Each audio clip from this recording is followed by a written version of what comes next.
Hello, I'm Dr. Sylvia Regala, and welcome to an integrative approach to type 2 diabetes.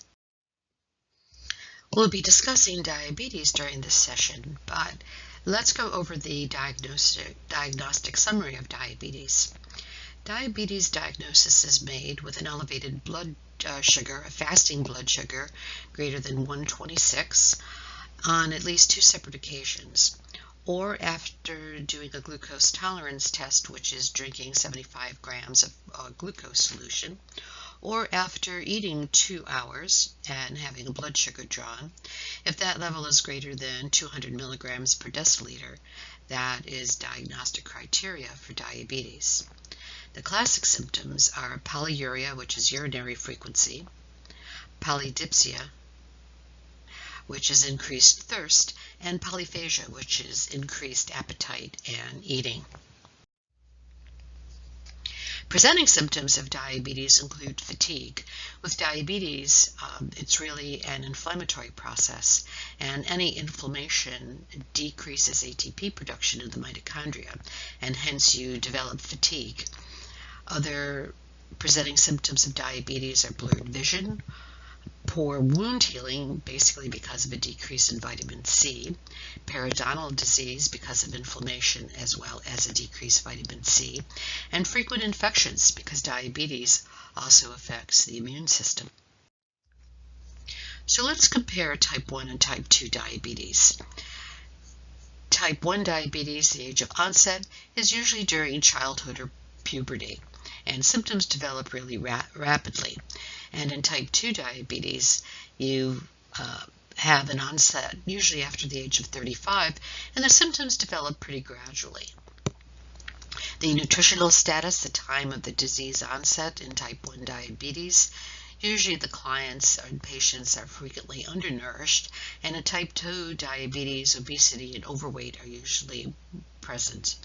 The prevalence of type 1 diabetes is 10% of all the diagnosed diabetics. It's pretty small, as opposed to type 2 diabetes, where it comprises 90% of all the diagnosed diabetics. The genetic predisposition for type 1 diabetes is moderate, as opposed to being very strong in type 2 diabetes. In type 1 diabetes, the defect is really destruction of beta cells and eliminating the production of insulin. And in type 2 diabetes, you have insulin resistance combined with the inability of beta cells to produce appropriate quantities of insulin. The plasma insulin is low to absent in type 1 diabetes, and insulin levels are high in early onset type 2 diabetes and low in type 2 diabetes, which has been of long duration. The treatment with oral hypoglycemic agents is usually unresponsive in type 1 diabetes, and this is one of the drugs of choice for type 2 diabetes. And in type 1 diabetes, the treatment is almost always insulin, and in type 2 diabetes, diet, exercise, and sometimes oral hypoglycemic agents, and sometimes insulin are used. But basically, type 2 diabetes can be classified as a lifestyle disease. Here's a timeline of insulin resistance, metabolic syndrome, prediabetes, and diabetes. So if you have a blood sugar of 125, does that mean you don't have diabetes? And if you have a blood sugar of 126, you do have diabetes? So this is really a continuum. So over time, a diet high in carbohydrates result in chronically high blood sugar and insulin production, which results in insulin resistance. Worsening insulin resistance results in the symptoms of metabolic syndrome, in which you have low HDL cholesterol, high LDL cholesterol and triglycerides, high blood pressure, and abdominal fat. Severe insulin resistance results in the symptoms of prediabetes, and as time goes on without a change in diet, the pancreas in a sense burns out, and blood sugars get higher and higher until a diagnosis of diabetes is given.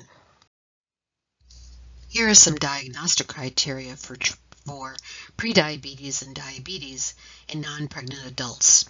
Normally, you want to have a fasting plasma glucose of less than 110, a 2-hour plasma glucose less than 140 milligrams per deciliter, and a hemoglobin A1C less than 5.5%. The difference between a fasting plasma glucose and a hemoglobin A1C, or any blood glucose and a hemoglobin A1C, is that a blood glucose, gives you the glucose level at the time the blood was drawn. A hemoglobin A1C, in a sense, gives you a panoramic view of what the blood sugars have been ranging for the past 90 days. Criteria for high risk for diabetes or prediabetes is you have a fasting plasma glucose between 110 and 125. You have a 2-hour plasma glucose, that's 2 hours either after a glucose tolerance test or 2 hours after you eat, of a range of greater than 140 and to 199. And a hemoglobin A1C of 5.5 to 6.4 places you in high risk for diabetes or prediabetes. The criteria for diabetes is a fasting plasma glucose greater than 126, a 2-hour plasma glucose of greater than 200, or a random plasma glucose greater than 200 plus symptoms, and a hemoglobin A1C greater than 6.5 gives you the criteria for diabetes. So you see, this is really a continuum. You'll have normal, prediabetes, which is really the harbinger of future diabetes, and then you develop complications and death. So having diabetes is really not just an elevated blood sugar. It's really a total body inflammatory process.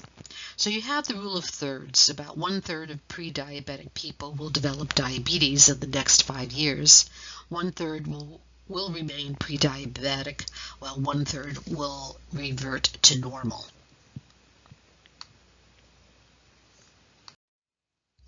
Here are some diagnostic criteria for prediabetes and diabetes in non-pregnant adults. Normally, you want to have a fasting plasma glucose of less than 110, a 2-hour plasma glucose less than 140 milligrams per deciliter, and a hemoglobin A1C less than 5.5%. The difference between a fasting plasma glucose and a hemoglobin A1C, or any blood glucose and a hemoglobin A1C, is that a blood glucose, gives you the glucose level at the time the blood was drawn. A hemoglobin A1C, in a sense, gives you a panoramic view of what the blood sugars have been ranging for the past 90 days. Criteria for high risk for diabetes or prediabetes is you have a fasting plasma glucose between 110 and 125. You have a 2-hour plasma glucose, that's 2 hours either after a glucose tolerance test or 2 hours after you eat, of a range of greater than 140 and to 199. And a hemoglobin A1C of 5.5 to 6.4 places you in high risk for diabetes or prediabetes. The criteria for diabetes is a fasting plasma glucose greater than 126, a 2-hour plasma glucose of greater than 200, or a random plasma glucose greater than 200 plus symptoms, and a hemoglobin A1C greater than 6.5 gives you the criteria for diabetes. So you see, this is really a continuum. You'll have normal, prediabetes, which is really the harbinger of future diabetes, and then you develop complications and death. So having diabetes is really not just an elevated blood sugar. It's really a total body inflammatory process.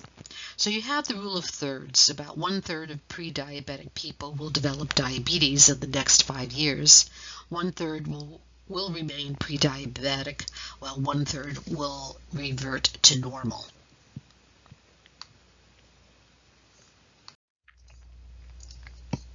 Many pre-diabetics will develop type 2 diabetes, despite the fact that prediabetes is reversible and in most cases can be avoided through dietary and lifestyle changes. So really, type 2 diabetes is really a lifestyle disease. You make better choices and you can actually reverse prediabetes. So some contributing factors to prediabetes and metabolic syndrome are high fructose corn syrup consumption, refined starches and sugars, and saturated fats, overeating secondary to increased portions, increase in inflammatory markers, a lack of exercise. Industrial pollution has been related to prediabetes and metabolic syndrome. Abdominal weight gain, especially right through the middle, where you have an apple-shaped body, is associated with prediabetes and metabolic syndrome. Inadequate sleep, as well as nutritional deficiencies. And this is what we're going to be discussing throughout this session today. Let's talk about some of the risk factors for type 2 diabetes. We have the non-modifiable risk factors, which include a history of gestational diabetes in mom, race or ethnicity, age over 45 years, and a family history of diabetes. And then we have the modifiable risk factors, and these are the ones that we can suggest to our patients. Basically, type 2 diabetes can be a lifestyle disease. So one of the modifiable risk factors is physical inactivity. The usual recommendations is 150 minutes of activity per week. High body fat or body weight, so if we can get our overweight or obese patients down to normal weight, that decreases the development of type 2 diabetes. High blood pressure and high cholesterol. So these are all modifiable. 80 to 90% of type 2 diabetics are obese with a BMI of greater than 30. Abdominal adipocytes are engorged with fat. So the more fat mass you have, the more adipocytes you have. These abdominal fat cells, abdominal adipocytes, secrete resistin, leptin, tumor necrosis factor, which is inflammatory, and free fatty acids.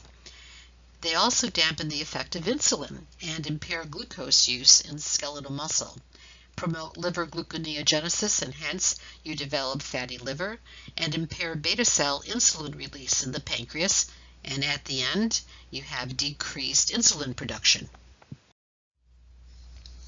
The increasing size of the adipocyte reduces secretion of compounds, adiponectin. Adiponectin is protective. Adiponectin improves insulin sensitivity, reduces inflammation, lowers triglycerides, and inhibits atherosclerosis. Adipose tissue is really a part of the endocrine system. We used to think that adipose tissue was kind of dormant tissue, kind of hung out all in the wrong places, and now we know that adipose tissue is very highly metabolically active. Here's a diagram of adipose tissue, healthy adipose tissue. Adipose tissue produces adiponectin. Adiponectin is very protective to the body. The more engorged an adipocyte becomes with fat, the less protective adiponectin it produces. Adiponectin has an effect on endothelial cells of blood vessels. It increases endothelial nitric oxide synthase and therefore causes vasodilation and a decrease in blood pressure, as well as decreasing oxidative stress of the endothelial cells of blood vessels. Adiponectin also has an effect on leukocytes, which decreases its activation, and leukocytes are formed once they're activated to form atherosclerosis. Adiponectin also has an effect on vascular smooth muscle cells, where it decreases proliferation and migration. And it's the vascular smooth muscle cells that once they proliferate and migrate also are involved in atherosclerotic plaque formation. Adiponectin affects the macrophages as well. It decreases the activation and decreases foam cell formation. Foam cell formation, again, is part of atherosclerosis formation. Adiponectin also has an effect on the erythropoietic cells. It increases mobilization and increases adhesion and increases migration and increases the circulating number of erythropoietic cells. And lastly, adiponectin has an effect on the cardiomyocytes. It decreases hypertrophy and hyperplasia of the heart. It decreases oxidative stress. It increases fatty acid and glucose uptake. And it decreases inflammation.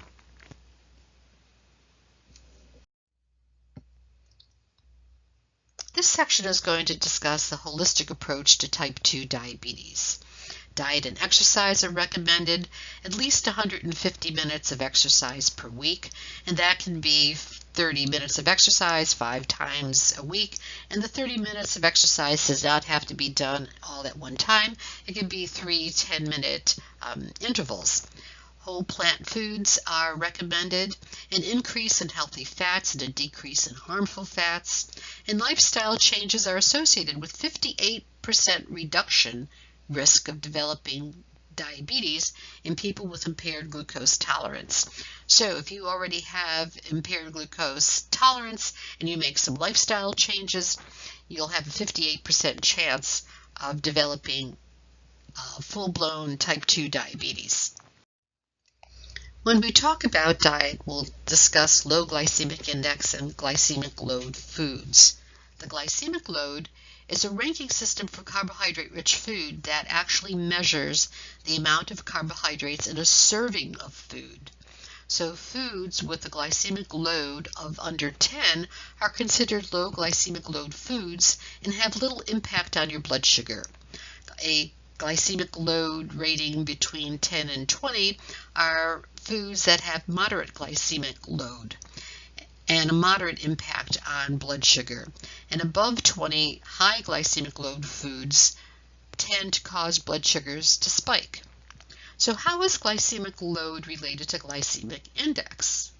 The glycemic index indicates how rapidly a carbohydrate is digested and released as glucose or sugar into the bloodstream. In other words, how quickly foods break down into sugar in your bloodstream. A food with high glycemic index raises blood sugar more than a food with a medium to low glycemic index. But the glycemic index does not take into account the amount of carbohydrate in a food. So the glycemic load is a better indicator of how a carbohydrate food will affect your blood sugar. So glycemic index and glycemic load are two different things. So here is a glycemic index and glycemic load chart of popular foods.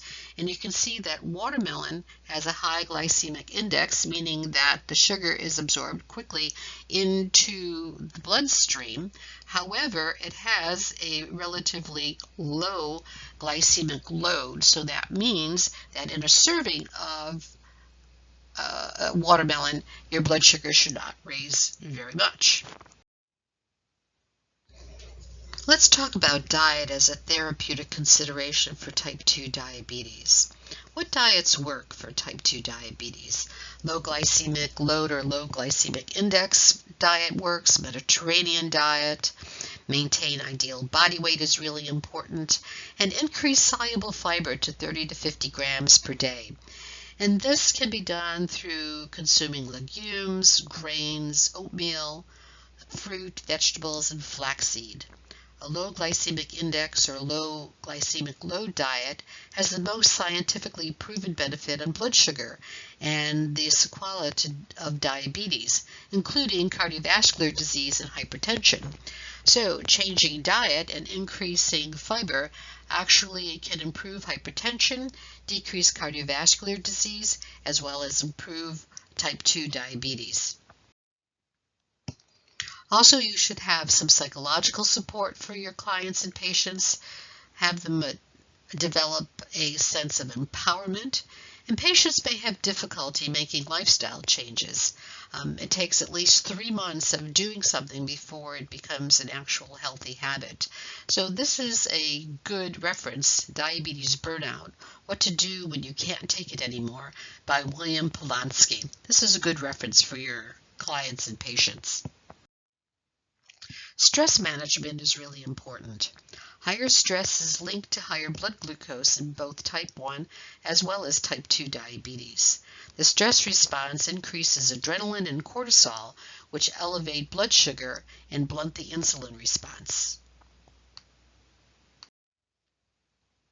Let's walk through the response to stress. So this incorporates the hypothalamus pituitary adrenal axis. Your response to stress is the same no matter if it's psychological stress, environmental stress, which might be toxins, physiologic stress. No matter what the stressor is, it's always interpreted as you're being chased by a saber-toothed tiger. So once you have the stress, there are signals from sensory receptors to the hypothalamus. And the hypothalamus, as we see to the left, increases sympathetic overdrive. So you have increased sympathetic impulses.